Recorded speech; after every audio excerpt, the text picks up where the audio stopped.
तर आपण मागच्या सेशनमध्ये कोर बँकिंग संदर्भात चर्चा केली. त्यानंतर इलेक्ट्रॉनिक पेमेंट सिस्टम, त्याच्यामध्ये आपण नॅशनल लेवलवरच्या ज्या सिस्टम्स आहेत त्या संदर्भात बोललो होतो. NACH, NEFT, RTGS. आता तर आठवतंय का बोललेलं? CTS. त्यानंतर आपण डिलिव्हरी चॅनल्समध्ये mobile banking, internet banking, wallets, payment gateway संदर्भात आपण बोललो. गव्हर्नन्स बद्दल बोललो, कॉमर्स बद्दल बोललो. या सगळ्या गोष्टी खरं तर खूप इंटरेस्टिंग आहेत. म्हणजे मला असं वाटलं होतं की तुम्ही त्याच्यामध्ये जास्त इंटरेस्ट घेऊन त्याच्यामध्ये स्वतः वाचाल अजूनही बऱ्याचशा गोष्टी. तुम्हाला दिलेलं मटेरियल आहे ते तरी उघडलं का? तुम्हाला दिलेले जे हार्ड कॉपी आहे, बाइंड मटेरियल दिलेलं आहे तुम्हाला, ते तर ओपन केलं का? त्याच्यामध्ये शेवटचा जो भाग आहे आपण तिकडून सुरुवात केली आहे. ऍक्च्युली ते करण्यामागचा हेतू हाच होता की तुम्ही रोज कोर बँकिंग वापरताय, त्यामुळं कोर बँकिंग आहे, इलेक्ट्रॉनिक पेमेंट सिस्टम या तुमच्या रोजच्या कामाचा भाग आहे. त्यामुळे तो एक इंटरेस्ट डेव्हलप व्हावा म्हणून आपण खरं तर तिथनं सुरुवात केली. पण चित्र असं दिसते की तुम्ही त्या गोष्टी वाचत नाही, बघतही नाहीये. तर इतक्या लाईटली घेऊ नका या सगळ्या गोष्टी. या तुमच्याच उपयोगाच्या असणार आहेत. म्हणजे फक्त HDCM पॉइंट ऑफ व्ह्यू नाही, पण तुम्ही जे काम करताय बँकेमध्ये, ते बँकेतलं काम तुमचं जास्त कार्यक्षम पद्धतीने करण्यासाठी तुम्हाला या सगळ्या गोष्टींचा उपयोग होणार आहे. या सगळ्या गोष्टी तुम्हाला माहिती असणं आवश्यक आहे, म्हणून तर या सिलेबसचा त्या भाग आहे. तर या वाचल्या पाहिजेत तुम्ही सर्वांनी या सगळ्या गोष्टी. ओके, प्रोजेक्टचं कुठंपर्यंत आलं काम? मला तर फक्त एकाच विद्यार्थ्यांनी प्रोजेक्ट रिपोर्ट पाठवलाय. जरा व्हिडिओ ऑन करा सर्वांनी. 41 बॅच, 42वी बॅच. प्रोजेक्टचं काम कुठंपर्यंत आलंय?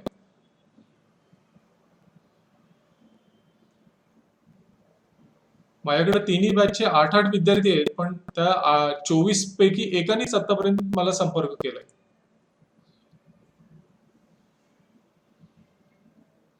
माझ्याकडे असलेल्या 24 विद्यार्थ्यांच्या पैकी एकानेच मला आतापर्यंत संपर्क केला. तर बाकीच्यांचं काय चालू आहे? प्रोजेक्टवरती काम चालू आहे की नाही चालू आहे?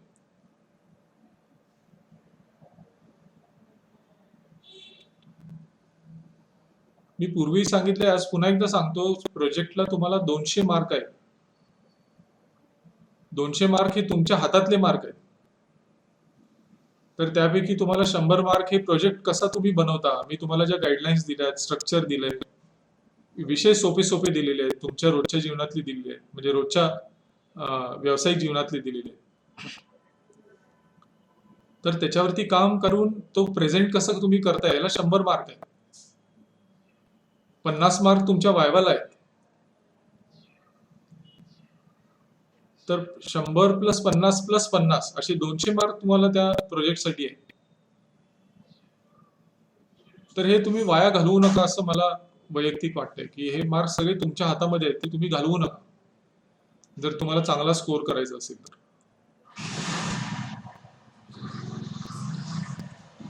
तर प्रोजेक्ट बद्दल पण सिरियसनेस अजूनही नाहीये असं दिसतंय. एकंदरीत प्रोजेक्ट कोणी सिरियसली घेतलेला आहे असं वाटत नाही मला. तर ते प्रोजेक्टचंही काम सुरू करा, कारण 41व्या बॅचची एक्झाम नेक्स्ट मंथ एंडला एक्झाम आहे तुमची. हार्डली 1 महिना आपल्याकडे आहे अवेलेबल. आता आज 23 तारीख आहे, मला वाटतं 27 डिसेंबरला तुमची एक्झाम आहे. एक्झॅक्ट माझ्या लक्षात नाही, पण डिसेंबर लास्ट वीक 41व्या बॅचची एक्झाम आहे. जानेवारीमध्ये 42व्या बॅचची एक्झाम आहे.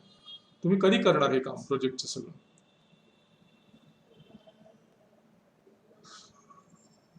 तर प्रोजेक्टचं काम ताबडतोब सुरू करा. वाचन करा. नियमित वाचन तुमचं होत नाहीये. तुम्हाला सगळं प्रोव्हाइड केलेलं आहे, मी मटेरियल दिलेलं आहे, ऑनलाईन मध्ये प्रोव्हाइड केलेलं आहे, युट्यूब चॅनल तयार करून दिलेलं आहे, त्याच्यावरती व्हिडिओज आम्ही पब्लिश करत असतो. तर ह्या सगळ्या गोष्टी तुमच्याकडे अवेलेबल असून पण तुम्ही त्याच्यामध्ये इंटरेस्ट घेत नाहीये, हे थोडंसं पटत नाही म्हणजे अजून. पटतही नाही आणि पचतही नाहीये. तर आजच्या सेशनमध्ये आपण थोडंसं पुढं जाऊ आणि त्याच्यामध्ये तुम्हाला IT ऍक्ट हा जो आपल्याकडं आपण लागू केला, तर त्या IT ऍक्ट संदर्भात आपण थोडीशी माहिती घेणार आहोत.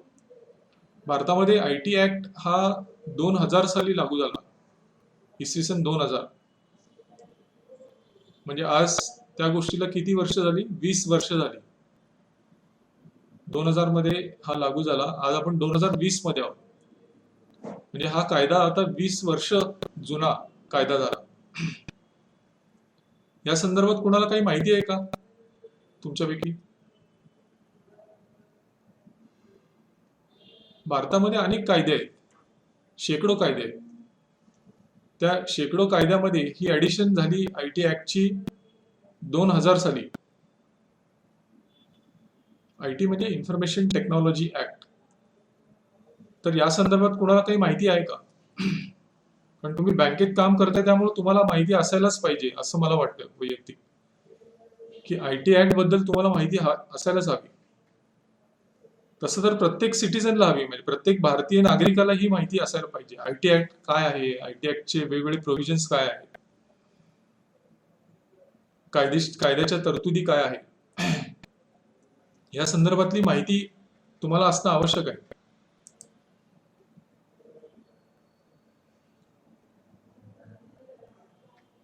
अमोल कदम, तुम्ही जरा मायक्रोफोन ऑन करा. हो म्हणले तुम्ही.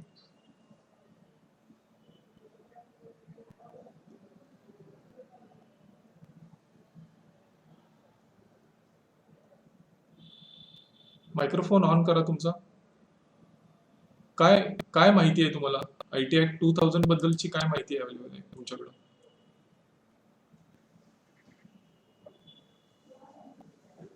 अमोल कदम.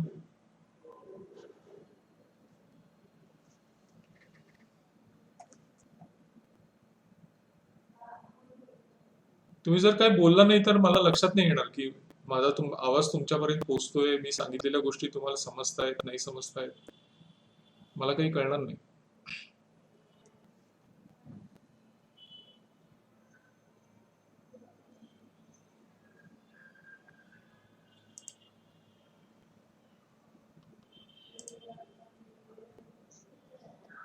हॅलो.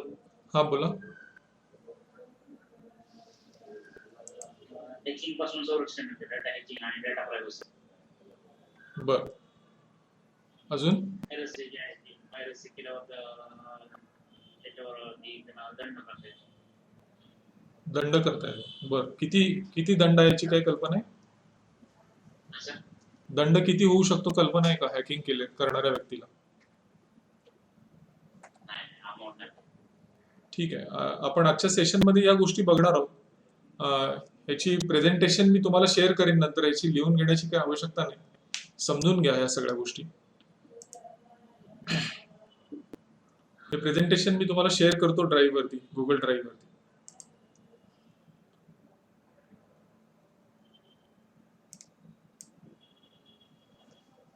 हा ऍक्ट प्रामुख्यानं कशासाठी लागू केला, तर हा ऍक्ट लागू होण्यापूर्वी म्हणजे भारतातलं कम्प्युटरायझेशनला गती आली खऱ्या अर्थाने 1990च्या दशकामध्ये.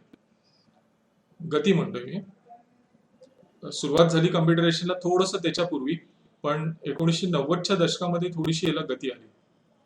1990 पासून ते 10 वर्ष पूर्ण होईपर्यंत, म्हणजे 1990 ते 2000, 10 वर्ष जवळजवळ आपल्याकडे कायदेशीर तरतुदीच नव्हत्या त्याच्यामध्ये.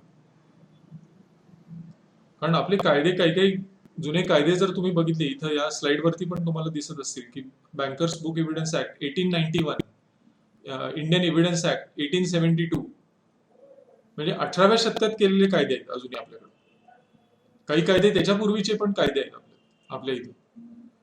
तर प्रश्न असा होता की 1990 ते 2000 या दरम्यान आपल्याकडे कायदाच अस्तित्वात नव्हता, ज्याच्या माध्यमातून इलेक्ट्रॉनिक व्यवहारांना कायदेशीर मान्यता, इलेक्ट्रॉनिक व्यवहार असो, इलेक्ट्रॉनिक कम्युनिकेशन असो, या कुठल्याही गोष्टीला कायदेशीर आधार नव्हता. म्हणून हा कायदा आपण अस्तित्वात आणला. आणि आपण काही मोजक्या देशांच्या मध्ये आहोत की ज्याच्याकडं असा एक फुल फ्लेज ऍक्ट आहे, फुल फ्लेज कायदा आहे आपल्याकडं. तर हा जो कायदा आहे हा 2000 साली अस्तित्वात आला आणि त्याचं प्रिएम्बल म्हणजे त्याची जी ओळख आहे त्याच्यामध्ये ह्या गोष्टी दिलेल्या आहेत की ह्या कायद्याचा मुख्य उद्देश काय होता. तर हे इलेक्ट्रॉनिक ट्रान्झॅक्शन जी आपल्याकडे होत होती त्याला एक कायदेशीर स्वरूप देणे, त्याला एक कायदेशीर मान्यता देणे. इलेक्ट्रॉनिक कम्युनिकेशन आपल्याकडे पूर्वी पेपर बेस्ड व्हायचं, त्यानंतर आपण ईमेल वापरायला सुरू केलं, पण त्याला कायदेशीर मान्यता नव्हती. म्हणजे कोर्टात एखादी केस दाखल झाली तर तिथं ईमेल हा एव्हिडन्स मानला जायचा नाही हा कायदा होण्यापूर्वी. पण ह्या कायद्यामुळं त्या तरतुदी आपण अस्तित्वात आणल्या. त्यानंतर to facilitate electronic filing of documents. आपल्या सर्वांना माहिती आहे की आपण इन्कम टॅक्स भरतो, त्यानंतर अनेक गोष्टी आज आपण इलेक्ट्रॉनिक स्वरूपात आपल्या घराचं रजिस्ट्रेशन जे होतं, प्रॉपर्टी रजिस्ट्रेशन असेल किंवा जन्ममृत्यू दाखला असेल, अनेक डॉक्युमेंट जे आहेत ते आपण इलेक्ट्रॉनिक स्वरूपात घेतो. आणि एक गोष्ट तुम्ही बघितली असेल की त्या इलेक्ट्रॉनिक डॉक्युमेंट वरती खाली एक टिप लिहिलेली असते की हे कम्प्युटर जनरेटेड डॉक्युमेंट असल्यामुळं ह्याच्यावरती सहीची आवश्यकता नाही असं लिहिलेलं असतं. त्याच्यावर सही असते त्याच्यावरती पण ती डिजिटल सिग्नेचर असते. तर ह्या सगळ्या गोष्टी कशामुळे शक्य झाल्या, तर ह्या IT ऍक्ट मुळे या सगळ्या गोष्टी शक्य झाल्या. तर IT ऍक्ट इंट्रोड्यूस करण्याचा, IT ऍक्ट अस्तित्वात आणण्याचा मुख्य हेतू हा हा होता. म्हणजे ह्या 2-3 गोष्टी आता मी तुम्हाला ज्या सांगितल्या त्या. आता इथं काही माहिती दिलेली आहे. इन्फॉर्मेशन टेक्नॉलॉजी ऍक्ट हा कधी पास झाला, हा कितवा ऍक्ट आहे, तर 21वा. म्हणजे 2000 साली पास झालेल्या ऍक्ट पैकी हा 21व्या नंबरचा ऍक्ट आहे. त्यानंतर त्याला राष्ट्रपतींची मान्यता कधी मिळाली, तर 17 ऑक्टोबर 2000. या सगळ्या गोष्टी तुम्हाला माहिती असल्या पाहिजेत. या गोष्टी तुम्हाला शॉर्ट क्वेश्चन मध्ये कुठेही येऊ शकतात की हा कायदा कधी अस्तित्वात आला, कधी राष्ट्रपतींची त्याला मान्यता मिळाली. असे प्रश्न, हे छोटे छोटे प्रश्न जे आहेत हे तुम्हाला त्याच्या तयारीच्या दृष्टीने हे माहिती गोष्टी असणं आवश्यक आहे तुम्हाला. तर 17 ऑक्टोबर 2000 साली याला राष्ट्रपतींची मान्यता मिळाली. आणि मी आता तुम्हाला जसं म्हटलं की भारत हा 12वा देश आहे जगामधला की ज्याच्याकडं स्वतःचा सायबर ऍक्ट किंवा सायबर लेजिस्लेशन आहे. IT ऍक्ट जो आहे त्यालाच आपण सायबर लॉज म्हणतो. तर IT ऍक्ट असणारा हा जगभरातला फक्त 12वा देश आहे. आता या ऍक्ट मध्ये काय काय आहे, त्याची सायलेंट फीचर्स आपण जे म्हणतो, म्हणजे त्याची वैशिष्ट्य काय आहे, तर याच्यामध्ये इलेक्ट्रॉनिक डॉक्युमेंट्सला मान्यता दिली. म्हणजे त्याच्यामध्ये वेगवेगळ्या PDF फाईल्स असू देत किंवा इलेक्ट्रॉनिकली जनरेट झालेलं अकाउंट स्टेटमेंट असेल. तुम्हालाही माहिती आहे की तुम्ही बँकेत काम करत असताना पूर्वी कस्टमर जो आहे तो तुमच्याकडं ऍप्लिकेशन देऊन स्टेटमेंट ऑफ अकाउंट घ्यायचा आणि ते त्याला कुणाला तरी द्यायचं असेल तर तुमचा सही शिक्का त्याच्यावरती असणं महत्वाचं होतं. पण आज त्यांनी जर कम्प्युटरवरनं जे डाउनलोड केलं स्टेटमेंट तर त्याच्यावरती सही शिक्का असण्याची आवश्यकता नाही. तर इलेक्ट्रॉनिक डॉक्युमेंट्सला मान्यता, कायदेशीर मान्यता देणं हा त्याचं एक महत्वाचं उद्दिष्ट त्या कायद्याचं होतं. Act gives legal recognition of digital signature. He digital signature हा प्रकार थोडासा वेगळा आहे. आपल्याला आता तेवढा वेळ नाही डिजिटल सिग्नेचर काय समजून घेण्याचा, पण तुम्ही युट्यूब वरती जाऊन जस्ट सर्च करा की डिजिटल सिग्नेचर म्हणजे काय. तुम्हाला मराठीमधनं व्हिडिओ अवेलेबल आहेत, इंग्लिशमधनं अवेलेबल आहेत, हिंदीमधून अवेलेबल आहेत. पण ही माहिती जरूर घ्या की तुम्हाला माहिती पाहिजे की डिजिटल सिग्नेचर म्हणजे नक्की काय. डिजिटल सिग्नेचर ही पॅरलल म्हणजे समानार्थी शब्द आहे हा आपल्या नॉर्मल सिग्नेचर आपण जे करतो पेपरवरती. त्याला ज्यावेळी आपण डॉक्युमेंट मेलनी पाठवतो त्यावेळी आपण ते डॉक्युमेंट किंवा मेल आपण जो पाठवतो आपण तो मेल डिजिटली साईन करू शकतो. कशासाठी, तर ज्याला आपण पाठवतो त्याला ही खात्री देण्यासाठी, त्याला ही गॅरंटी देण्यासाठी की हा मेल पाठवलेला आहे तो देवदत्त दिवेकरनीच पाठवलेला मेल आहे. ही खात्री त्याला मिळावी ह्याच्यासाठी आपण डिजिटल सिग्नेचर वापरतो. तर डिजिटल सिग्नेचर म्हणजे काय हे तुम्ही सगळ्यांनी आज आपला हा सेशन झाल्यानंतर जरूर बघा. युट्यूब वरती तुम्हाला ह्याच्यावरती असंख्य व्हिडिओज त्याच्यावरती अवेलेबल आहेत की डिजिटल सिग्नेचर कसं काम करते. त्यानंतर describes and elaborates offences, penalties and contraventions. म्हणजे कायद्यानुसार गुन्हे कशाला म्हणता येईल आपल्याला, त्या गुन्ह्यावरती पेनल्टीज काय आहे, किंवा कायद्याचं उल्लंघन, कॉन्ट्राव्हेन्शन म्हणजे उल्लंघन आपल्याला कधी म्हणता येईल. तर ह्या सगळ्या ज्या गोष्टी आहेत ह्या त्याच्यामध्ये संपूर्णतः दिलेल्या आहेत. या सगळ्या कायद्याच्या इलेक्ट्रॉनिक फाईल्स माझ्याकडे आहेत. तुम्हाला जर हवं असेल तर मी त्या पण शेअर करेन तुमच्याबरोबर. म्हणजे आयटी ऍक्ट 2000 बेर ऍक्ट जो म्हणतो आपण, तो ऍक्ट तुम्हाला गुगलमध्ये सर्च केला तरी मिळेल. हवा असेल तर मी पण शेअर करेन. It gives outline to justice dispensation system for cyber crimes. म्हणजे एखाद्याच्या बाबतीत सायबर गुन्हा झाला, एखादा सायबर क्राईम विक्टीम झाला, तर त्यांनी कुणाला अप्रोच करायचं, गुन्ह्याची नोंद कुठं करायची. आपल्याकडे तुम्हाला माहिती असेल की सायबर पोलीस स्टेशन निर्माण झालेली आहेत आपल्याकडे भारतामध्ये. पुणे, बेंगळूर, कोलकाता, चेन्नई या मेट्रो सिटीज मध्ये तर त्याच वेळी निर्माण झालेली आहे आणि त्याची संख्या दिवसेंदिवस वाढतीये. तर सायबर क्राईम म्हणजे सायबर पोलीस स्टेशन्स आपल्याकडे तयार झाले. तर सायबर पोलीस स्टेशन्स आहेत, त्यानंतर त्याच्यावरती न्याय आपण म्हणजे न्याय मागू शकतो. तर ह्या सगळ्या गोष्टी आज आपल्याला या आयटी ऍक्ट मुळे शक्य झालेले. आता हा कायदा ज्यावेळी अस्तित्वात आला त्यावेळी हा आयसोलेशन म्हणजे हा नुसता एकच कायदा निर्माण झाला असं नाही. म्हणजे हा कायदा निर्माण झाल्यानंतर त्याच्या अनुषंगानं बाकीचे जे कायदे आहेत आपल्याकडे, मी मगाशी जसं म्हटलं तुम्हाला की शेकडो कायदे आहेत भारतामध्ये. आता त्यातल्या बऱ्याचशा गोष्टींची संदर्भात हा कायदा होता. म्हणजे त्यातल्या आयटी कायद्यामध्ये आयटी ऍक्ट 2000 मध्ये ज्या गोष्टी आल्या त्याचा संदर्भ बाकीच्या कायद्यामध्ये पण होता. त्यामुळे आपल्याला ते कायदे पण दुरुस्त करावे लागले. आता त्याचं उदाहरण इथं दिलंय बघा. Said act also propose to amend to Indian penal code IPC 1860 1860 चा कायदा आहे. त्यानंतर इंडियन एव्हिडन्स ऍक्ट 1872, त्यानंतर बँकर्स बुक एव्हिडन्स ऍक्ट 1891, त्यानंतर reserve bank of India act 1934. ह्या कायद्यांशी जिथं जिथं संबंध आला होता तर ते कायदे सुद्धा आपल्याला त्याच्यामुळे दुरुस्त करावे लागले आणि या सगळ्या गोष्टी झालेल्या आहेत आता ऑलरेडी. आता हा आयटी ऍक्ट जो आहे हा कसा आहे, याचं स्वरूप कसं आहे, तर त्याच्यामध्ये 13 चॅप्टर्स आहेत. आयटी ऍक्ट जो आहे त्याच्यामध्ये 13 चॅप्टर्स आहेत आणि 90 सेक्शन्स आहेत. तर हा कायदा कधीतरी तुम्हाला वेळ मिळेल त्यावेळी तुम्ही जरूर वाचा आणि त्याच्यामधनं तुमच्या लक्षात येईल की हा किती कॉम्प्रिहेन्सिव्ह आहे. तर तो कायदा त्याच्यामध्ये बघा. त्याच्यामध्ये 13 चॅप्टर्स 90 सेक्शन्स आहेत आणि हे वेगवेगळ्या चॅप्टरमध्ये या सगळ्या गोष्टी त्यांनी इलॅबोरेट केलेल्या आहेत. तर त्याचं स्ट्रक्चर थोडंसं इथं आपण दिलेलं आहे. म्हणजे इथं तुम्हाला दिसत असेल स्क्रीनवरती. यातला चॅप्टर 2 जो आहे म्हणजे पहिल्या चॅप्टरमध्ये तर सगळ्या डेफिनेशन्स आहेत. कारण कायदा ज्यावेळी होतो त्यावेळी आपल्याला प्रत्येक गोष्ट डिफाईन करावी लागते. आता तुम्ही नुसतं म्हटलं हॅकर, पण हॅकिंग म्हणजे नक्की काय आहे, कायद्यानुसार त्याची व्याख्या आपल्याला करावी लागते. तर पहिला चॅप्टर जो आहे त्याच्यामध्ये या सगळ्या व्याख्या दिलेल्या आहेत की कम्प्युटर म्हणजे काय, कम्प्युटरचं नेटवर्क म्हणजे काय, इन्फॉर्मेशन टेक्नॉलॉजी म्हणजे काय, त्यानंतर हॅकिंग म्हणजे काय, स्पॅम म्हणजे काय. ह्या सगळ्या ज्या टर्म्स आपण वापरतो किंवा ज्या सायबर गुन्हे घडतायत, कार्ड स्कीमिंग म्हणजे काय, तर हे सगळे टर्म्स आहेत, हे वर्ड्स आहेत. तर ह्या सगळ्याची व्याख्या त्या पहिल्या चॅप्टरमध्ये दिलेली आहे. त्यानंतर चॅप्टर 2 मध्ये deals with authentication of electronic records, digital signatures, electronic signatures. Thereafter elaborate procedures for certifying authorities. आता हे डिजिटल सिग्नेचर कोण देतं, कोण इश्यू करतं आपल्याला, तर त्याच्या सर्टिफाईंग अथॉरिटीज आहेत. तर या सगळ्या गोष्टी त्या चॅप्टर 2 मध्ये डिफाईन केलेल्या आहेत. तर ह्या चॅप्टर 1, चॅप्टर 2 असं चॅप्टर 10 पर्यंत या सगळ्या गोष्टी त्याच्यामध्ये आपल्याला बघायला मिळतात. त्यानंतर चॅप्टर 11 जो आहे it deals with offences and penalties. आपला इंटरेस्ट जो आहे तो इथं आहे की आयटी ऍक्ट 2000 च्या नुसार नक्की गुन्हे कुठले आहेत आणि त्याच्यावर ते गुन्हे जर घडले तर त्याच्यावरती पेनल्टीज काय आहे, म्हणजे त्याच्यावरती दंडात्मक काय कारवाई होऊ शकते. तर ह्या सगळ्या गोष्टी ज्या आहेत त्या चॅप्टर 11 मध्ये या आयटी ऍक्टच्या दिलेल्या आहेत.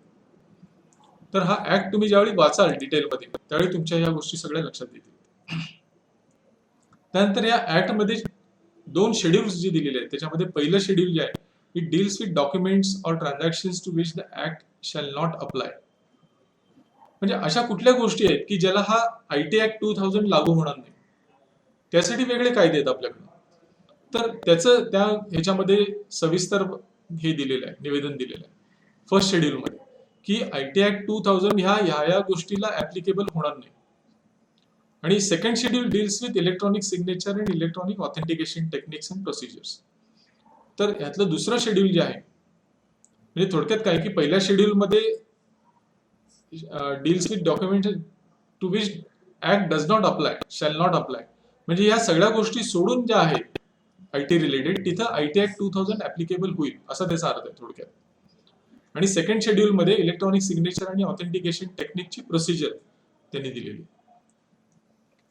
तर हे थोडंफार ह्या आयटी ऍक्ट 2000चं हे स्वरूप आहे.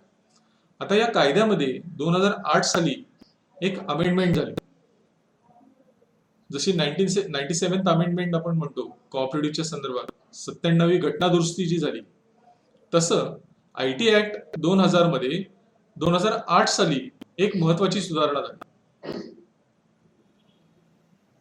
कारण हे आयटी फील्ड असं आहे की याच्यामध्ये रोज नवीन नवीन गोष्टी येत आहेत, नवीन नवीन गोष्टी येत आहेत, बदलत आहेत, निघून जात आहेत. तर हे खूप डायनॅमिक फील्ड आहे. आयटी इन्फॉर्मेशन टेक्नॉलॉजी ही खूप डायनॅमिक फील्ड आहे. तर आपण जो 2000 साली कायदा अस्तित्वात आणला, तोच तुम्हाला 2030, 40, 50, 2100 पर्यंत चालेल अशातला भाग नाही. कारण हा कायदा तुम्हाला वेळोवेळी दुरुस्त करावा लागेल. आपल्याकडे बरेचसे कायदे, मगाशी आपण जसं बघितलं की 1872, 1871 पासूनचे कायदे अजूनही लागू होत आहेत आपल्याला ऍज इट इज. म्हणजे ते ब्रिटिश लोकांनी किती विचारपूर्वक ते कायदे केले असतील बघा. 1871 म्हणजे त्यावेळी आपल्याला स्वातंत्र्यही नव्हतं, ब्रिटिशांनी केलेले कायदे आहेत. म्हणजे ते कायदे अजूनही जसेच्या तसे लागू पडतात आपल्याकडं, म्हणजे त्यात सुधारणा करावी लागली नाही. पण हा आयटी ऍक्ट हा कायदा असा आहे की ह्याच्यामध्ये तशा गोष्टी होणार नाहीत, ह्याच्यामध्ये आपल्याला वेळोवेळी दुरुस्ती करावी लागेल. म्हणून 2008 साली या कायद्यामध्ये महत्वाची सुधारणा झाली. कारण आपण जे म्हणतो की सायबर क्रिमिनल्स म्हणजे सायबर गुन्हेगार जे असतात, हे आपल्या पुढं 10 स्टेप असतात. म्हणजे आपण ज्या गोष्टीचा विचार करत नाही किंवा करू शकत नाही, त्या गोष्टीचा विचार ते लोक करतात आणि फ्रॉड मध्ये इंडल्ज होतात, म्हणजे फ्रॉड कमिट करतात ही लोक. ते बुद्धिवान असत नाही तशातला भाग नाही, पण त्यांची बुद्धी थोडीशी वेगळ्या ट्रॅकवरती चालत असते. तर अशा मंडळींना जर टॅकल करायचं असेल, अशा मंडळींचा जर सामना करायचा असेल, तर आपल्याला कायद्यामध्ये वेळोवेळी सुधारणा करणं आवश्यक होतं. म्हणून 2008 साली ह्याच्यामध्ये एक मेजर अमेंडमेंट झाली आणि ती पार्लमेंटमध्ये त्वरित मान्यता पण त्याला मिळाली. आणि त्याला प्रेसिडेंट, राष्ट्रपतींचा असेंट जे आहे, म्हणजे राष्ट्रपतींची मान्यता 5 फेब्रुवारी 2009 ला मिळाली. हे 2008 साली हा कायदा इंट्रोड्यूस झाला, पण त्याला मान्यता जी मिळाली ती 5 फेब्रुवारी 2009 साली. आणि 27 ऑक्टोबर 2009 पासून ही अमेंडमेंट जी झाली होती ती अंमलात आली. आता या कायद्यामधलं सेक्शन 65 टू सेक्शन 74 ह्या पार्टमध्ये सायबर गुन्ह्यांच्या बद्दल सविस्तर वर्णन केलेलं आहे की सायबर गुन्हे, कुठल्या प्रकारचे सायबर गुन्हे होऊ शकतात, अशा प्रकारचे गुन्हे झाले तर त्याच्यावरती दंड किती लागेल किंवा शिक्षा काय होईल, आणि हे दंड किंवा शिक्षा देण्याचं काम कोण करेल, म्हणजे त्याचा न्याय निवाडा कोण करेल. या सगळ्या गोष्टी ज्या आहेत ह्या सेक्शन 65 टू 74 ह्या आयटी ऍक्टच्या त्याच्यामध्ये आपल्याला ह्या सगळ्या बघायला मिळतात. तर त्याच्यामध्ये दोन प्रकार आहेत. एक असतो त्याला म्हणतो आपण कॉग्निझेबल, म्हणजे दखलपात्र गुन्हा, आणि नॉन कॉग्निझेबल ऑफेन्स म्हणजे अदखलपात्र गुन्हा. दखलपात्र आणि अदखलपात्र गुन्हा. आणि गुन्ह्यामध्ये दोन प्रकार महत्वाचे जे होतात. एक असतो जामीन, ज्या गुन्ह्याला जामीन मिळतो. आता हा आयटी ऍक्ट काय सांगतो की असे गुन्हे की ज्याला 3 वर्ष किंवा अधिक शिक्षा आहे त्याला जामीन मिळणार नाही, नॉन बेलेबल आहे.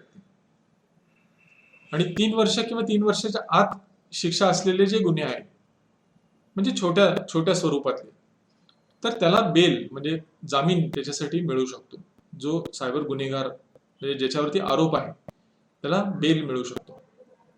तर ह्या सगळ्या ज्या गोष्टी आहेत ह्या आपल्याला त्या सायबर ऍक्ट मध्ये, आयटी ऍक्ट मध्ये आपल्याला बघायला मिळतात. मी हा शब्द इंटरचेंज करून वापरतोय कारण या दोन्हीचा अर्थ एकच आहे की सायबर ऍक्ट आणि आयटी ऍक्ट या दोन्ही गोष्टी सिनॉनिमसली वापरल्या, म्हणजे समानार्थी आपण वापरत असतो. तर आपण आता हे बघूया की कुठले गुन्हे आहेत ह्या कायद्यामध्ये मेन्शन केलेले आणि त्या गुन्ह्याला शिक्षा काय आहे. तुमच्यापैकी मायक्रोफोन कोणाचा तरी ऑन आहे, जरा बंद करा. कोणाचा तरी एकाचा मायक्रोफोन ऑन आहे.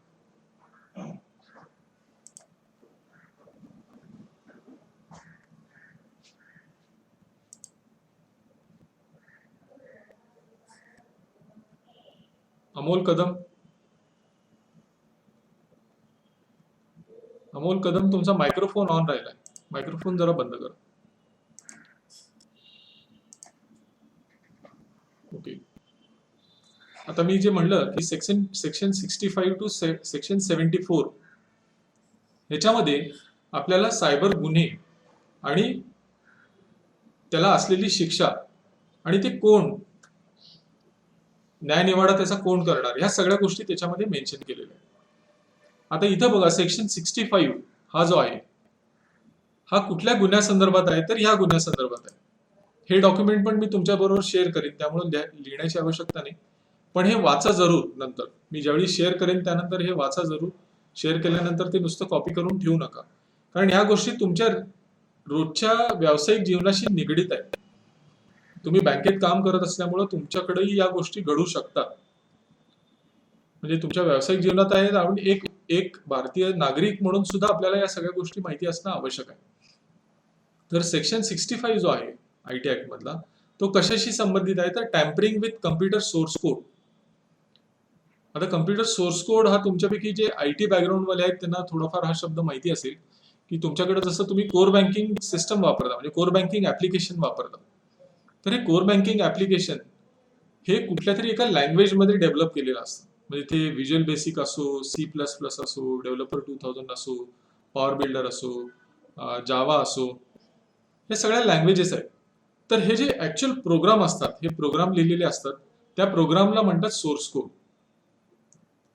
तर एखाद्याने त्या सोर्स कोड सोबत जर छेडछाड केली, म्हणजे काय की एखादी इन्स्ट्रक्शन, प्रोग्राम म्हणजे काय की सेट ऑफ इन्स्ट्रक्शन, त्यातली एखादी इन्स्ट्रक्शन त्यांनी चेंज केली आणि त्याचा मिसयूज केला आणि ती इन्स्ट्रक्शन चेंज करून समजा त्यांनी काही फायनान्शियल त्याच्यासाठी पैशाचा फायदा, म्हणजे पैसे त्यातनं त्याने समजा काही पैशाचा फ्रॉड केला असेल, तर अशी केस जी आहे that amounts to tampering with computer source code. आणि असं जर काही घडलं, म्हणजे एखाद्याने जर, पहिली गोष्ट, तुम्हाला सोर्स कोड कुठलीही कंपनी देत नाही. तुम्ही जे ऍप्लिकेशन वापरत असता ते टॅली असो, कुठलंही ERP सॉफ्टवेअर असो, तुमचं कोर बँकिंग सॉफ्टवेअर असो, कुठलंही सॉफ्टवेअर ऍप्लिकेशन सॉफ्टवेअर असो, तुम्हाला तुमचा ऍप्लिकेशन सॉफ्टवेअर वेंडर जो असतो तो सोर्स कोड हा नॉर्मली देत नाही. का देत नाही? कारण त्याचं ब्रेड अँड बटर, म्हणजे त्याची रोजीरोटी त्याच्यावरतीच अवलंबून आहे. त्यांनी तुम्हाला जर तो सोर्स कोड दिला तर तो तुम्ही कोणाला तरी दुसऱ्याला देऊ शकता ना. तर सोर्स कोड हा नॉर्मली कोणी देत नाही, कुठली कंपनी देत नाही. पण एखाद्या कंपनीकडनं समजा तुम्ही विकत घेतला असेल सोर्स कोड आणि त्या सोर्स कोड मध्ये चेंज करून समजा तुम्ही एखाद्या तिसऱ्या बँकेला विकण्याचा प्रयत्न केला, तर अशा केसेस ज्या आहेत ह्या सगळ्या टॅम्परिंग ऑफ सोर्स कोड या कॅटेगरीमध्ये येतात. आणि असं जर एखाद्याने केलं आणि त्याच्यावरती जर गुन्हा दाखल झाला तर त्याला काय शिक्षा होऊ शकते, तर इम्प्रिझनमेंट अप टू 3 इयर्स, म्हणजे त्याला जेल होऊ शकते, 3 वर्षापर्यंतची जेल होऊ शकते, आणि fine up to 2 lakh rupees, 2 लाखापर्यंतचा दंड होऊ शकतो त्याला, आणि 3 वर्षापर्यंतची कैद होऊ शकते.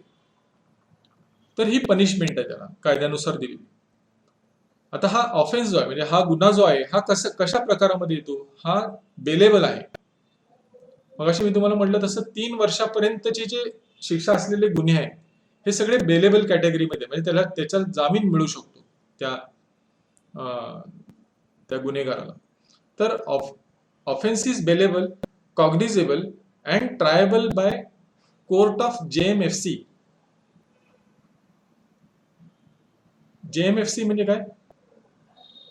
ज्युडिशियल मॅजिस्ट्रेट फर्स्ट क्लास लेवलचा.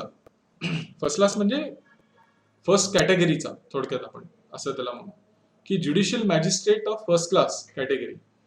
हा ज्युडिशियल मॅजिस्ट्रेट जो आहे तो ह्याच्यावरती न्यायनिवाडा करू शकतो. तर असं या सगळ्या गोष्टी या कायद्यामध्ये दिलेल्या आहेत. ह्याच्यासाठी वेगवेगळे सेक्शन्स केलेले आहेत. Section 66 computer related offences. आता हे कम्प्युटर रिलेटेड ऑफेन्सेस म्हणजे नक्की काय, तर हे तुम्हाला कायदा सविस्तर वाचावा लागेल, त्याच्यामध्ये दिलेलं आहे सगळ्या ह्या गोष्टी. Sending offensive messages through communication service. Offensive म्हणजे काय, काय म्हणतो आपण त्याला मराठीमध्ये,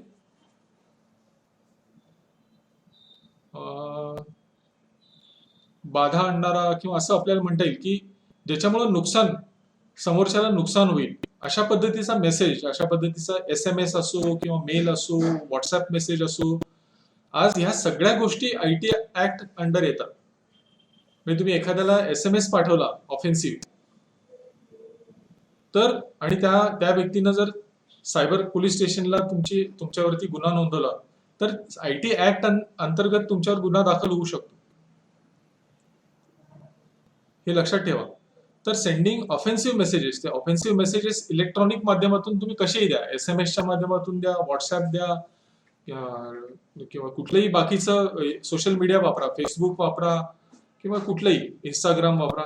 तर ह्या सगळ्याच्या माध्यमातून जर तुम्ही केलेला मेसेज हा जर ऑफेन्सिव्ह असेल, म्हणजे समोरच्याला त्रास देणारा असेल, तर तो त्याच्यावरती तक्रार करू शकतो पोलिसांच्याकडे. आणि त्याच्यासाठी सुद्धा 3 वर्षाची कैद ही इतकी शिक्षा त्याच्यावरती प्रोव्हिजन आहे त्याची. त्यानंतर हा सुद्धा गुन्हा जो आहे हा बेलेबल आहे, कॉग्निझेबल आहे आणि ट्रायबल आहे. तर असे हे सगळे वेगवेगळे सेक्शन्स त्याच्यामध्ये दिलेले आहेत. त्यानंतर सेक्शन 66 बघा, आयडेंटिटी थेफ्ट म्हणतो आपण याला. आयडेंटिटी थेफ्ट म्हणजे काय, की आता माझा मेल आयडी आहे समजा DADivekar@rediffmail.com. आज आपल्याला माहिती आहे की आपण ईमेल कम्युनिकेशन वरती किती आपली त्याच्यावरती डिपेंडन्सी आहे, म्हणजे आपण त्याच्यावरती खूप मोठ्या प्रमाणात त्याच्यावरती अवलंबून आहे आजकाल. पण आपल्याला ह्या गोष्टी कदाचित माहिती नसतील की अशा अनेक वेबसाईट्स आहेत की ज्याच्या माध्यमातून आयडेंटिटी थेफ्ट होऊ शकते. आयडेंटिटी थेफ्ट म्हणजे काय, की माझी ओळख, आयडेंटिटी थेफ्ट म्हणजे माझ्या ओळखीची चोरी. आता DADivekar@rediffmail.com ही माझी आयडेंटिटी आहे इंटरनेटवरती किंवा ईमेलवरती, ईमेल आयडी आहे तो माझा. आता एखादी व्यक्ती हा माझा ईमेल आयडी वापरून तिसऱ्या व्यक्तीला मेल करू शकते. हे टेक्निकली पॉसिबल आहे. एक वेबसाईट आहे, एक नाही अशा अनेक शेकडो वेबसाईट आहेत. त्या वेबसाईटचे नाव sendanonymousmail.com किंवा sendanonymousmail.net अशा अनेक वेबसाईट्स आहेत. त्या वेबसाईटवरती गेलं की त्या ठिकाणी माझं नाव टाकलं, म्हणजे DADivekar@rediffmail.com असं टाकलं आणि टू मध्ये तुमचं नाव टाकलं एखाद्याचं, तर तिसरीच व्यक्ती माझ्या नावाने तुम्हाला मेल करू शकते. हे पॉसिबल आहे आजच्या घडीला आणि ह्यालाच म्हणतात आयडेंटिटी थेफ्ट. तर असा गुन्हा एखाद्याने जर केला आणि तो नंतर लक्षात आला आपल्याला, आणि आपण समजा त्या विक्टिमनी, म्हणजे ज्याच्यावरती हा म्हणजे जो सफरर आहे त्यांनी ह्याच्याबद्दलची कंप्लेंट जर सायबर पोलीस स्टेशन मध्ये केली, तर पोलीस लोक त्याचं इन्व्हेस्टिगेशन करतात आणि त्याच्यामध्ये असं जर लक्षात आलं की एखाद्याने हा खोडसाळपणा केलेला आहे, तर हा आयडेंटिटी थेफ्ट अंडर म्हणजे सेक्शन 66C खाली हा बुक होऊ शकतो आणि त्याला imprisonment either up to 3 years और फाईन अप टू 1 lakh त्याच्यामध्ये होऊ शकतो. तर ह्या सगळ्या गोष्टीला पूर्वी आपल्याकडे कायद्यामध्ये कायदेशीर तरतूद काही नव्हत्या. या सगळ्या गोष्टी त्या मधला जो 10 वर्षाचा पिरियड होता, त्या मधल्या 10 वर्षाच्या पिरियडमध्ये याच्यावरती ऍक्शन घ्यायला पोलिसांच्याकडे काय नव्हतं. कारण पोलीस काय आधार घ्यायचे, तर आपल्याकडे वेगवेगळे बाकीचे जे कायदे आहेत त्या कायद्याचा आधार तोपर्यंत घ्यायचे. पण आपल्याकडे असा एक सक्षम कायदा 2000 सालापर्यंत उपलब्ध नव्हता, ज्याच्या 2000 सालामध्ये हा कायदा आला आणि त्याच्यामध्ये या सगळ्या गोष्टी आपण अंतर्भूत केल्या.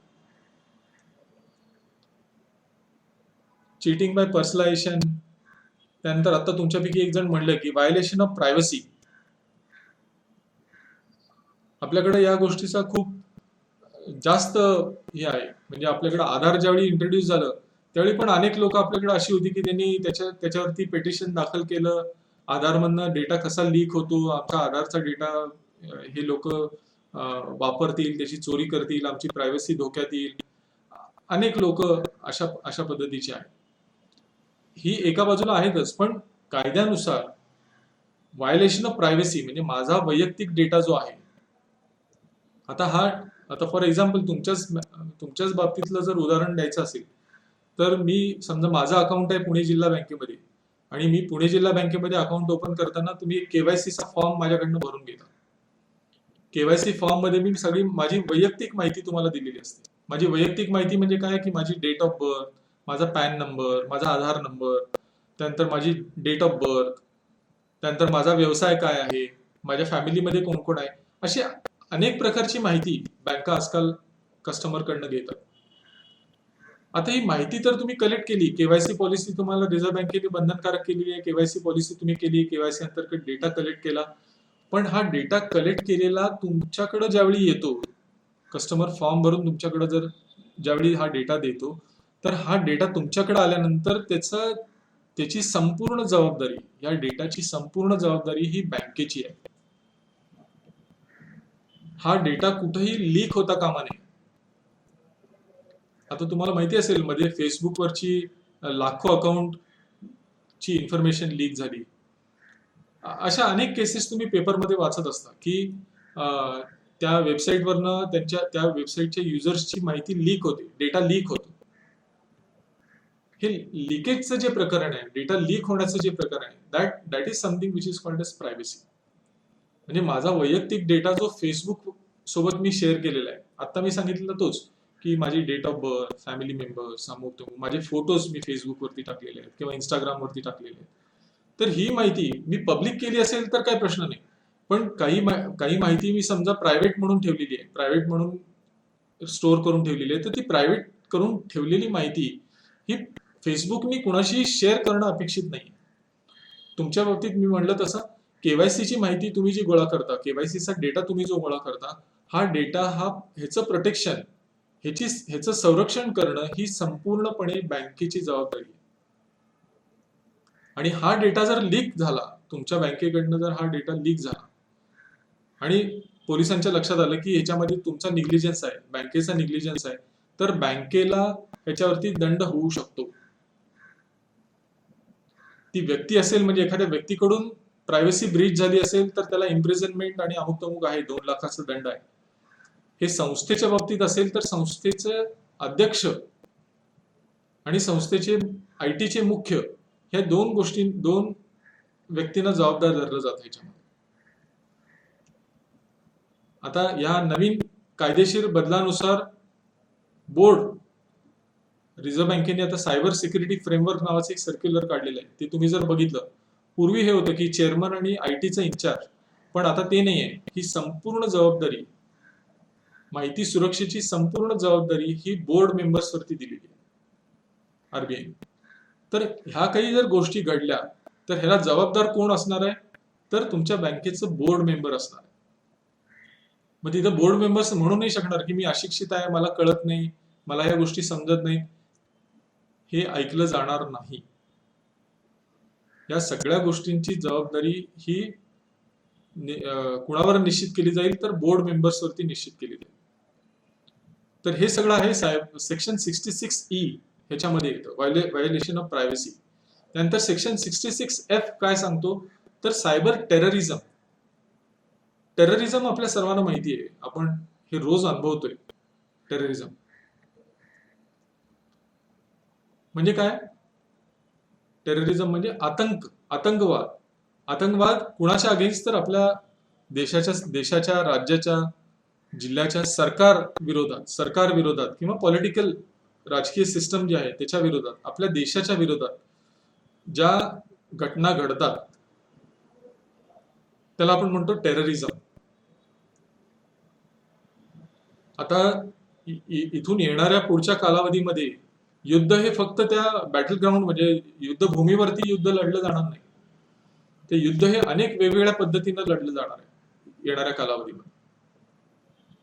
त्याच्यामध्ये बायो वॉरफेअर पण असेल. आता आपण जे सगळे दुर्दैवानं अनुभवतोय कोरोना, हे असू शकतं. म्हणजे त्याच्यावरती अजूनही हा वादाचा विषय आहे की हे मुद्दाम चायनासारख्या देशाने हे मुद्दाम केलं का हे चुकून झालं ह्याच्यावरती अजूनही वेगवेगळी मत आहे.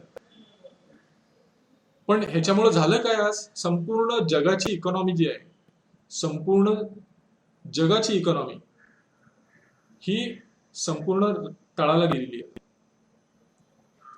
तर this is kind of a terrorism.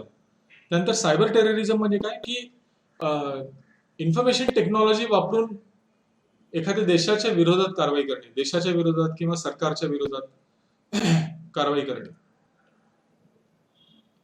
किंवा एखाद्या देशामध्ये आपल्याकडे आता झालं मध्ये ते आंदोलनं झाली दिल्लीमध्ये, ओके, की ऍक्ट पार्लमेंटने ऍक्ट पास केल्यानंतर त्याच्यावरती आंदोलनं झाली, त्याच्यावरती वेगवेगळे फेसबुक आणि ट्विटर आणि ह्याच्या माध्यमातून अनेकांनी फेक अकाउंट्स त्याच्यामध्ये तयार केली. त्या अकाउंटच्या माध्यमातून त्यांनी अनेक अफवा पसरवल्या. तर ह्या सगळ्या ज्या गोष्टी आहेत, म्हणजे सोशल मीडियाचा गैरउपयोग करून लोकांच्या मध्ये एक असंतोष निर्माण करणं, हे सुद्धा एक काइंड ऑफ टेररिझम आहे. म्हणजे भारताच्या बाहेर राहूनच करायला पाहिजे, म्हणजे भारतातच राहून केलं असं पाहिजे असं काही नाही. भारताच्या बाहेरूनही या गोष्टी करता येतात, केल्यात इनफॅक्ट. कारण ट्विटरचं अकाउंट, फेसबुकचं अकाउंट हे कोणी जगातनं कुठूनही करू शकतं. तर ह्या सगळ्या गोष्टी ज्या आहेत ह्याला म्हणतो आपण सायबर टेररिझम. आता त्याच्यासाठी कायद्यामध्ये शिक्षेची तरतूद आपल्या IT ऍक्ट मध्ये केलेली आहे. इम्प्रिझनमेंट फॉर लाईफ, म्हणजे सायबर टेररिझमचा गुन्हा जर दाखल झाला, सेक्शन 66F अंडर जर एखाद्यावरती गुन्हा दाखल झाला आणि त्याला शिक्षा झाली, तर ती शिक्षा कुठपर्यंत होऊ शकते, तर imprisonment to extent of imprisonment of life, त्याला आपण जन्मठेप म्हणतो. आयुष्यभर तुरुंगात त्याला डांबलं जाऊ शकतं. इतका त्याचा सिरियसनेस आहे. तर सायबर टेररिझम. त्यानंतर पब्लिशिंग और transmitting obscene material in electronic form.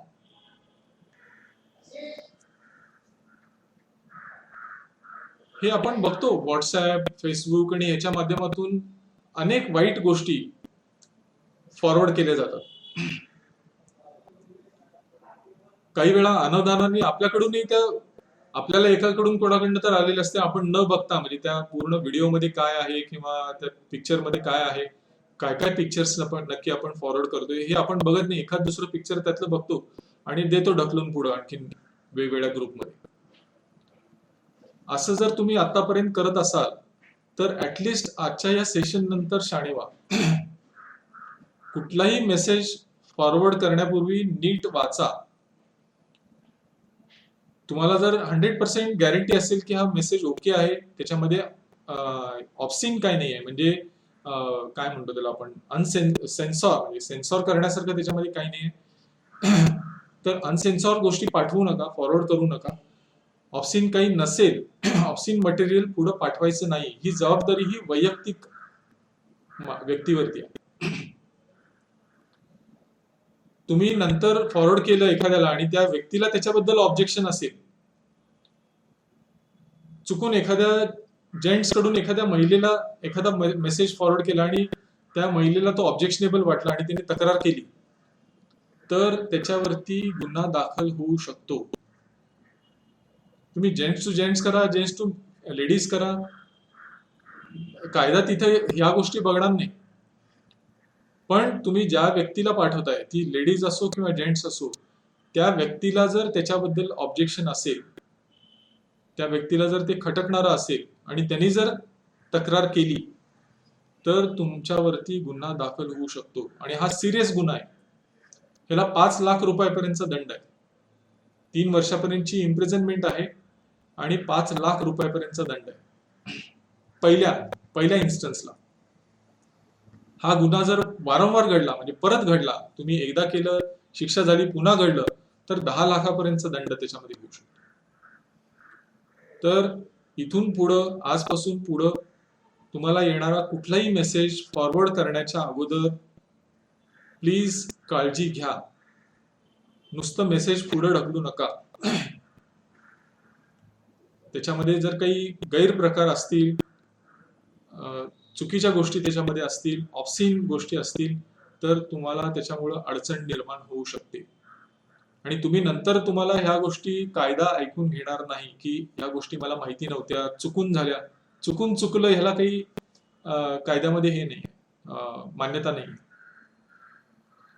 कायदा म्हणेल तुम्हाला या गोष्टी माहिती असायला पाहिजे, तुमच्याकडनं हे झालेलं आहे, ही शिक्षा, संपलं, दॅट्स इट. तर ह्या सगळ्या गोष्टी आपल्याला माहिती असणं आवश्यक आहे. चाइल्ड पोर्नोग्राफी किंवा चाइल्ड रिलेटेड अब्यूज जे म्हणतो आपण, मुलांशी रिलेटेड, त्याच्याकडे सुद्धा खूप सिरियसली हा कायदा बघतो.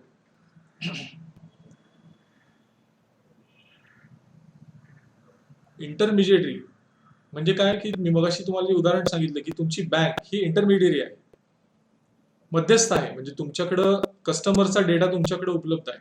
मग तो इंटेन्शनली किंवा अनइंटेन्शनली जर तुमच्याकडनं चोरीला गेला, चोरी कशी होणार ते आहे, पुढचे एक कलम आहे त्याच्यासाठी, हॅकिंग जे आपण म्हणतो ते. तर असं जर काही झालं तर त्याच्यामुळे तुम्हाला अडचण निर्माण होऊ शकते.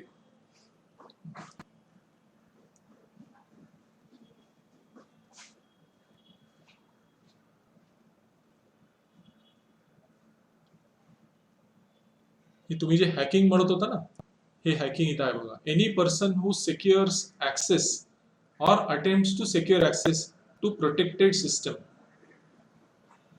म्हणजे काय की एखाद्या संस्थेने सुरक्षेची व्यवस्था करून ठेवलेलं तिथं सर्व्हर आहे किंवा नेटवर्किंग डिव्हाइस आहे किंवा कुठलीही माहिती आहे, म्हणजे त्याला सुरक्षा यंत्रणा आहे त्याच्यासाठी केलेली, आणि एखाद्याने जर ती सुरक्षा तोडून, म्हणजे सुरक्षा कवच तोडून जर त्या सिस्टमला ऍक्सेस करण्याचा प्रयत्न केला, ऍक्सेस केलं तर ती पुढची स्टेप झाली. परत ऍक्सेस करण्याचा प्रयत्न जरी केला तरी त्याला आपण काय म्हणतो, that is called as hacking. Hacking म्हणजे काय की मला एखाद्या गोष्टीचा ऍक्सेस करण्याची अथॉरिटी नाहीये,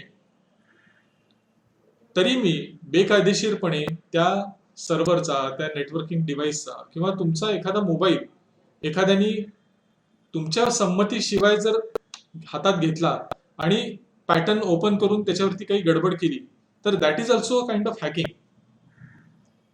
कारण तुम्ही तुमच्या मोबाईलला पॅटर्न जो लावलेला आहे, पॅटर्न किंवा तुमचं बायोमेट्रिक थंब तुम्ही त्याच्यावरती रजिस्टर केलेलं आहे, याचा अर्थ काय की तुमचा मोबाईल तुम्ही सिक्युअर केलाय सेफ्टीसाठी. आणि असा जर मोबाईल एखाद्या व्यक्तीने त्याच्यावरती पॅटर्न करून किंवा तुमचं मोबाईलचं, तुमच्या बोटाचा ठसा त्याच्यावरती घेऊन तो मोबाईल वापरण्याचा जर प्रयत्न केला, तर that also amounts to hacking. तर हे हॅकिंग जर एखाद्याने केलं आणि ते जर सिद्ध झालं की त्यांनी ते हॅकिंग केलेलं आहे, तर त्याला गुन्हा काय, म्हणजे त्याला काय शिक्षा होऊ शकते, तर imprisonment of either description up to 10 years, म्हणजे 10 वर्षापर्यंतची कैद त्याच्यासाठी आहे. म्हणजे हॅकिंग हा इतका मोठा प्रकार आहे. आता हॅकिंग करण्याचे अनेक वेगवेगळे प्रकार अस्तित्वात आहेत.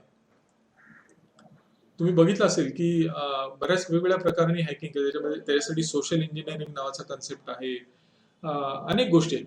तुमच्या माहितीशिवाय फिजिकल एखादी तुमची सुरक्षा यंत्रणा तोडून आतमध्ये एखादी व्यक्ती येऊ शकते, तुमच्या कम्प्युटर सिस्टमला किंवा नेटवर्किंगला फिजिकल डॅमेज करू शकते, किंवा एखादी नेटवर्कच्या माध्यमातून तुमच्यापर्यंत येऊ शकते. एखादी व्हायरस तुमच्याकडे तुमच्या सिस्टम, तुमच्या नेटवर्कवरती व्हायरस इंट्रोड्यूस करून तुमच्या सर्व्हरचा ऍक्सेस त्याच्यामध्ये घेऊ शकते. मध्ये कॉस्मॉस बँकेवरती जो अटॅक झाला, त्यानंतर अनेक बँका, म्हणजे कॉस्मॉसचं नाव दरवेळी येतं कारण तो गुन्हा खूप मोठा, म्हणजे सायबर अटॅक खूप मोठा होता. तसंच बँक ऑफ सिंगापूरची ब्रँच मुंबईमध्ये होती, त्यांच्यावरती अटॅक झाला. अशा अनेक केसेस आपण बघतो की ज्याच्यावरती हॅकिंगचे अटॅक झाले, म्हणजे हॅक करून कोट्यावधी रुपयांचं नुकसान त्या बँकांना सहन करायला लागलं. तर अशा पद्धतीचे हॅकिंगचे गुन्हे वेगवेगळ्या माध्यमातून, वेगवेगळ्या प्रकाराने होत असतात. त्यासाठी फिजिकलीच तुमच्या सेटअप पर्यंत यायला पाहिजे अशातला काही भाग नाही. पूर्वी चोरी कशी व्हायची की चोर आपल्या घरापर्यंत यायचे किंवा आपल्या बिल्डिंग मध्ये येऊन फिजिकली ते कुलूप तोडून त्यांना आतमध्ये यावं लागायचं. पण आज तशी परिस्थिती नाही. त्या चोराला तुमच्या तुमच्या प्रिमायसेस तुमच्यापर्यंत फिजिकली येण्याची आवश्यकताच नाही. तो नेटवर्कवरून कुठेही जाऊ शकतो. आता एक कॉस्मॉस बँकेमध्ये जो अटॅक झाला, म्हणजे असं पेपरमध्ये आलं होतं की हा अटॅक करणारा जो ग्रुप होता हा कोरियाचा एक ग्रुप आहे, लेझारस नावाचा एक ग्रुप नॉर्थ कोरियामधनं ऑपरेट होतो. तर ह्या ग्रुपचं त्याच्या माग कारस्थान आहे असं एक पेपरमध्ये वाचण्यात आलं होतं. अजून पेपरमध्ये या गोष्टी पब्लिश झाल्या नाहीत की एक्झॅक्टली तो अटॅक कुणी केला, कुणाला त्याच्यासाठी जबाबदार धरलं, ह्या गोष्टी अजूनही पेपरमध्ये पब्लिश झाल्या नाहीत. पण असं वाचण्यात आलं होतं एके ठिकाणी की अशा ह्या प्रकारच्या ग्रुपनी, आता तो ग्रुप कुठनं ऑपरेट होतो तर नॉर्थ कोरियामधनं ऑपरेट होतो, आणि त्यांनी तिथं बसून हे सगळं प्लॅन केलं. तर ह्या सगळ्या गोष्टी आजच्या या आधुनिक युगामध्ये या सगळ्या गोष्टी होऊ शकतात. मला माहित नाही तुमच्यापैकी किती जणांनी एक वेनसडे नावाचा पिक्चर अनुपम खेरचा मध्ये आला होता. असे काही बरेच पिक्चर त्याच्यामध्ये आले. आणखीन एक मला वाटते अणुबॉम्बची जी आपण टेस्ट केली त्याच्यावरती एक मध्ये पिक्चर आला होता. असे चांगले चांगले पिक्चर्स काही येतात. तो वेनसडे पिक्चर तुम्हाला जर बघायला मिळाला तर जरूर बघा. की आज टेररिस्ट लोक जे आहेत किंवा ही जी क्रिमिनल, सायबर क्रिमिनल असू दे किंवा नॉर्मल क्रिमिनल असू देत, ही लोक कशा पद्धतीने विचार करतात आणि ह्या टेक्नॉलॉजीमध्ये झालेल्या डेव्हलपमेंट्स ज्या आहेत, टेक्नॉलॉजी असू दे किंवा नेटवर्किंगच्या डेव्हलपमेंट्स असू दे, ह्याचा उपयोग हे गैरप्रकारासाठी कसा करून घेतात, हे सगळं ह्याच्यामधनं तुम्हाला दृश्य स्वरूपात बघायला मिळतं. त्यामुळे तो पिक्चर तुम्हाला जर बघायला मिळाला तर जरूर बघा. तर ह्या सगळ्या गोष्टी आज रोज रोज घडतायत. तुम्ही रोज पेपरमध्ये वाचत असाल की अमुक एका व्यक्तीला फेसबुकच्या माध्यमातून लाखो रुपयाचा गंडा घातला, म्हणजे ठरवलं त्या व्यक्तीला. असे रोज रोज पेपरमध्ये येतात रोज. आणि हे इतकं असून सुद्धा लोक ह्याच्यामध्ये ट्रॅप होतात, ह्याचं मला आश्चर्य वाटतं की अशा पद्धतीचे बोगस फोन येतात, बोगस रिलेशन तयार केली जातात, आणि नंतर मग त्या व्यक्तीला एक फोन येतो की मी असं अमेरिकेतून किंवा युरोपियन कंट्रीज मधून विमानतळावरती उतरलेलो आहे आणि असं गिफ्ट मी तुझ्यासाठी आणलेलं आहे आणि ते गिफ्ट सोडवण्यासाठी इतकी कस्टम ड्युटी भरावी लागेल. मग ही व्यक्ती आपल्याकडनं ते पैसे त्या खात्यामध्ये जमा करते. म्हणजे किती मूर्खपणा आहे ऍक्च्युली. पण इतकं असून सुद्धा म्हणजे पोलीस त्यांच्या वेबसाईटवरती देतात, पोलीस डिपार्टमेंटकडनं आपल्याला ट्विटरच्या माध्यमातून, सोशल मीडियाच्या माध्यमातून इतक्या वेळा सांगितलं जातं की बाबांनो तुम्ही या गोष्टीला हे करू नका, रिस्पॉन्स देऊ नका. पण तरी सुद्धा या गोष्टी रोज घडतायत आणि लोकांना लाखो कोट्यावधी रुपयांना ह्याच्यामध्ये फसवलं जातं. तर पूर्वी आपल्याकडे काहीच यंत्रणा नव्हती, पण ह्या IT ऍक्ट 2000 मुळे या सगळ्या गोष्टीला आज एक कायदेशीर त्याच्यावरती एक वचक निर्माण झालेला आहे. ह्याचा अर्थ असा नाही की जे सगळे काही सायबर गुन्हे घडतात त्याला शिक्षा होतेच, अशातला काही भाग अजूनही नाहीये. कारण सायबर गुन्हे तुम्हाला म्हटलं तसं सायबर गुन्हे करणारी जी मंडळी आहे ही अतिशय हुशार असतात. युट्यूबवरती एक सर्च करा तुम्हाला वेळ मिळाला तर. झारखंडमध्ये एक गाव आहे जामताडा म्हणून. झारखंड स्टेट जे आता नवीन निर्माण झालं काही वर्षापूर्वी, त्या झारखंड स्टेटमध्ये एक जामताडा नावाचं गाव आहे. त्या जामताडा नावाच्या गावामध्ये त्या गावाचा मुख्य व्यवसायच हा आहे, सायबर क्राईम. आपल्याला जे डेबिट कार्डचे जे फोन येतात, debit card, credit card, insurance कंपनीमधनं मी बोलतोय, तर हे सगळे फोन कॉल्स मॅक्झिमम त्यातले मेजॉरिटी फोन कॉल जे आहे हे त्या झारखंडमधल्या त्या जामताडा गावात नव्हतं. ह्याच्यावरती एक जवळजवळ 1 तासाचा एपिसोड आहे, मला वाटतं झी न्यूज चॅनलवरती किंवा कुठल्या तरी एका न्यूज चॅनलनी इंडिया टीव्हीने हा केलेला आहे मला वाटतं एक व्हिडिओ. तर ह्या सगळ्या गोष्टी ज्या आहेत ह्या खूप डेंजरस आहेत. टेक्नॉलॉजी आपल्याला एका दृष्टीनं खूप कन्व्हिनियन्स देते, कन्व्हिनियन्स आहे आपल्याला, त्याच्यामध्ये अनेक फायदे आहेत ते टेक्नॉलॉजी वापरण्यामध्ये. पण ही टेक्नॉलॉजी जर आपण जागरूकपणे वापरली नाही, डोळसपणे जर आपण वापरली नाही, तर आपल्याला त्याच्यापासून त्रास पण होऊ शकतो. आणि मी तुम्हाला आता जे सांगत होतो की सगळे सायबर गुन्हे जे घडतात त्यातले हार्डली 10 to 20% गुन्हे जे आहेत ते त्याच्यावरती शिक्षा त्या गुन्हेगाराला होऊ शकते.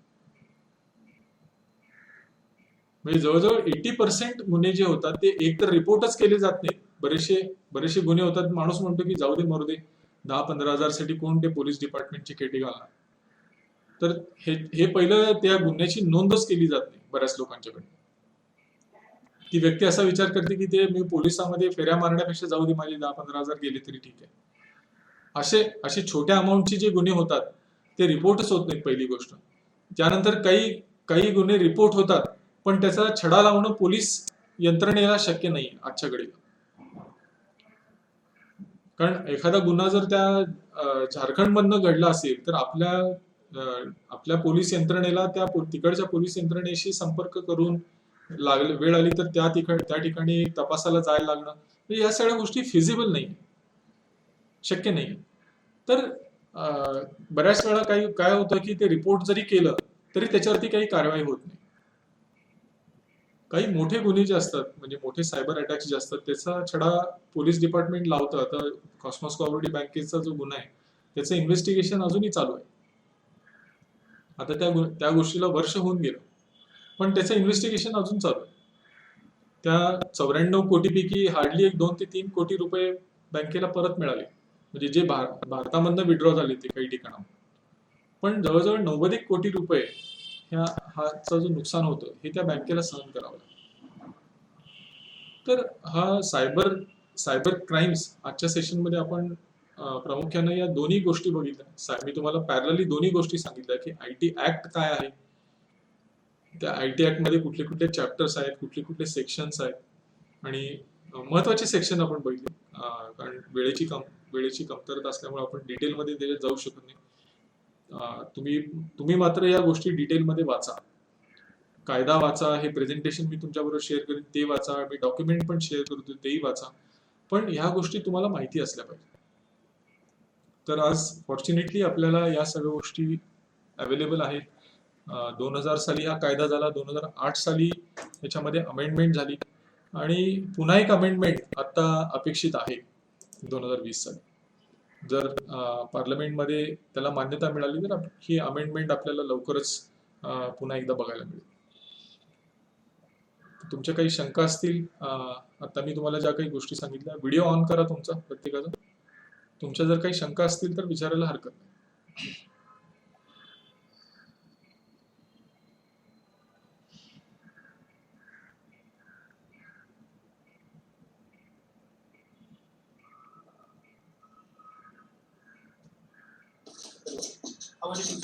हो, तर सायबर क्राईम संदर्भात आंतरराष्ट्रीय पातळीवर एखादी संघटना आहे का? म्हणजे मी ऍक्च्युली लेट जॉईन झाले बघा. आंतरराष्ट्रीय संघटना इंटरपोल आहे ना. इंटरपोल ही बेसिकली आंतरराष्ट्रीय स्तरावरतीच काम करते, म्हणजे सायबरसाठी स्पेशली नाही आहे, पण इंटरपोलच हे काम करत असते. म्हणजे एखादा गुन्हा जर त्याचं आंतरराष्ट्रीय स्वरूप असेल, आता थोडक्यात कॉस्मॉस बँकेचं उदाहरण मी जे तुम्हाला सांगितलं, तर कॉस्मॉस बँकेसारखा गुन्हा ज्याची व्याप्ती फक्त भारत आणि दुसरा एक देश नाही, तर हा गुन्हा भारत आणि अनेक देश अशी त्याची व्याप्ती आहे. तर त्याच्यामध्ये फक्त भारतीय पोलीस किंवा पुणे पोलीस किंवा मुंबई पोलीस किंवा भारताची पोलीस किंवा सीबीआय हे इन्व्हेस्टिगेशन करून होत नाही. आता तुम्ही वाचलं असेल पेपरमध्ये, कॉस्मॉस केसमध्ये सुद्धा पुणे पोलीस त्याच्यामध्ये इन्व्हॉल्ड आहेत, सीबीआयचं इन्व्हेस्टिगेशन त्याच्यामध्ये आहे, इंटरपोलची पण त्याच्यामध्ये मदत घेतली गेलेली आहे. तर तुमच्या प्रश्नाचं उत्तर असं आहे की इंटरपोल ही एजन्सी आंतरराष्ट्रीय स्तरावर.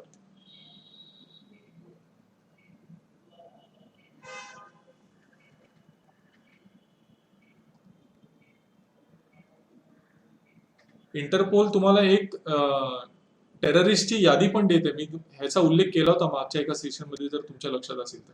तुम्ही ज्यावेळी एखादा अकाउंट नवीन ओपन करत असता केवायसी मध्ये, तर केवायसी मध्ये तुम्हाला ते नाव व्हेरीफाय करून घ्यावं लागतं की ते नाव टेररिस्टचं तर नाही आहे ना कुठल्या, म्हणजे तो तुमचा कस्टमर जो आहे किंवा अकाउंट ओपन करायला आलेली व्यक्ती जी आहे ती टेररिस्ट तर नाही आहे ना, ह्याची खात्री तुम्हाला करून घ्यावी लागते. तो कुठल्या पॉलिटिकल पार्टीशी संबंधित नाही आहे ना, त्याला आपण म्हणतो पेप, पॉलिटिकली एक्सपोज पर्सन. तर ह्या सगळ्या गोष्टी तुम्हाला केवायसी पॉलिसीमध्ये बघाव्या लागतात. तर ही आंतरराष्ट्रीय टेररिस्टची यादी जी आहे ती पुन्हा इंटरपोल पब्लिश करते आणि तुम्हाला आरबीआय कडनं, नाबार्ड कडनं ही माहिती तुमच्यापर्यंत येते आणि तुम्हाला ते चेक करावं लागतं आणि मग तुम्ही त्या कस्टमरचं अकाउंट ओपन करू शकता. सर आयटी ऍक्ट 2000 अंतर्गत समजा एखाद्या व्यक्ती हॅकिंगसाठी 10 वर्ष शिक्षा घेऊन समजा, हो, पण तो जर बाहेरच्या देशातील व्यक्ती असेल तर आणि सिद्ध झाले की त्याने गुन्हा केला, त्यावेळेस कसं तेच म्हटलं आता मी तुम्हाला की बाहेरचा देश, आता कुठला देश आहे तर हे आपल्याला बघावं लागेल आणि त्या देशाची आणि भारताचं काही ऍग्रीमेंट आहे का.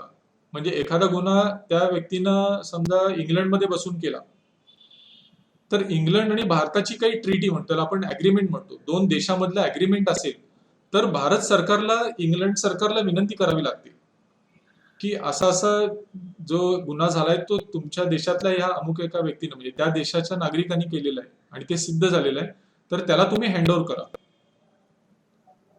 म्हणजे थोडक्यात आज दाऊद इब्राहिमला आपण इथं आणू नाही शकत आहे अजूनही. का आणू शकत नाही तर तो जिथं लपलाय त्या देशाची आणि भारताचं अग्रीमेंट तशा पद्धतीनं नाही. तर तुम्ही जो प्रश्न विचारला तो चांगला प्रश्न आहे की एखादा गुन्हा ज्यावेळी घडतो आणि तो गुन्हा परदेशातल्या व्यक्तीने केलाय असं ज्यावेळी सिद्ध होतं तर त्या देशाचा आणि भारताचा या दोघांचं अग्रीमेंट असणं आवश्यक आहे, तर आपण त्या गुन्हेगाराला भारतात आणू शकतो. आज स्वित्झर्लंडमध्ये स्विस बँकेमध्ये असं म्हणतात, खरं खोटं देव जाणे, पण करोडो रुपयाची संपत्ती तिथं निनावी अकाउंटवरती ठेवलेली आहे. आता मागं हे केंद्रातलं सरकार ज्यावेळी आलं त्यावेळी त्यांनी सांगितलं होतं की आम्ही स्वित्झर्लंड सरकारबरोबर त्यांच्याबरोबर बोलू आणि तो काळा पैसा जो आहे तो आम्ही भारतात आणू आणि मग त्याच्यावरती चालतं म्हणजे राजकीय सगळं की तुम्ही अजूनही आणलं नाही, हे म्हणतात आम्ही इतके कोटी त्या माध्यमातून आणले, असं तसं हे सगळं चालू असतं. पण या दोन देशामध्ये जोपर्यंत अग्रीमेंट असत नाही, अग्रीमेंट होत नाही, तोपर्यंत त्या गुन्हेगाराला आपण आपल्या देशात आणू शकत नाही, म्हणजे त्याला शिक्षा करण्यासाठी.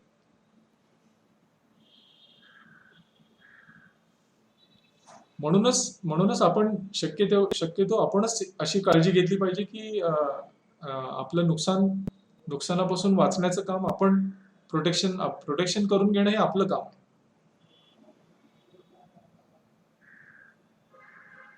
आणि there is nothing like 100% protection. म्हणजे तुम्ही कुठलीही व्यवस्था जगभरातली म्हणजे फक्त भारतातली अगदी अमेरिकेत सुद्धा अनेक त्यांचे जे वेबसाईट, अमेरिकेतल्या पेंटागॉनची साईट, म्हणजे पेंटागॉन म्हणजे त्यांचं लष्कराचं मोठं हे आहे, तर पेंटागॉनची साईट सुद्धा हॅक झाली.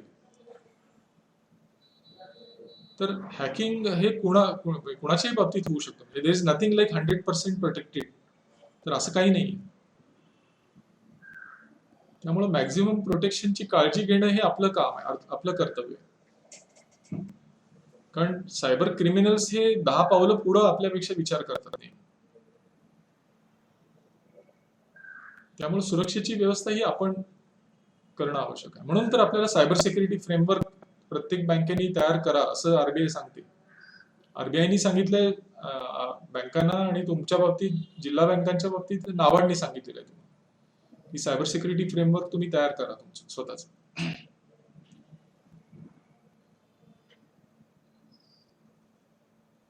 ओके, अजून काही प्रश्न? याचा सिरियसनेस लक्षात आला का? पहिली गोष्ट सर्वांच्या आयटी ऍक्ट, सायबर क्राईम्स आणि सायबर क्राईम्स आयटी ऍक्ट वेगळे असलेले त्याच्यासाठी प्रोव्हिजन्स, शिक्षा काय आहेत, कुठल्या प्रकारच्या आहेत, बेलेबल, नॉन बेलेबल, कॉग्निझेबल, नॉन कॉग्निझेबल, या बऱ्याचशा गोष्टी आज आपण बघितल्या.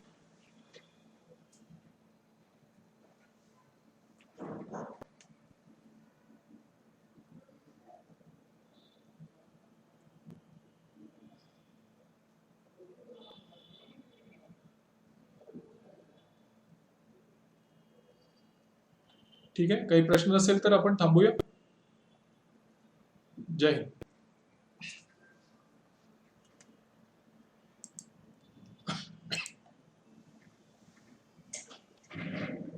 नमस्कार सगळ्यांना.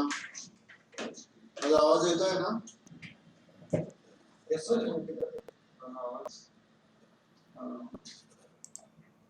हा येतोय येतोय सर, आवाज येतोय. लास्ट टाइम आपण काय काय बघितलं होतं मार्केटिंग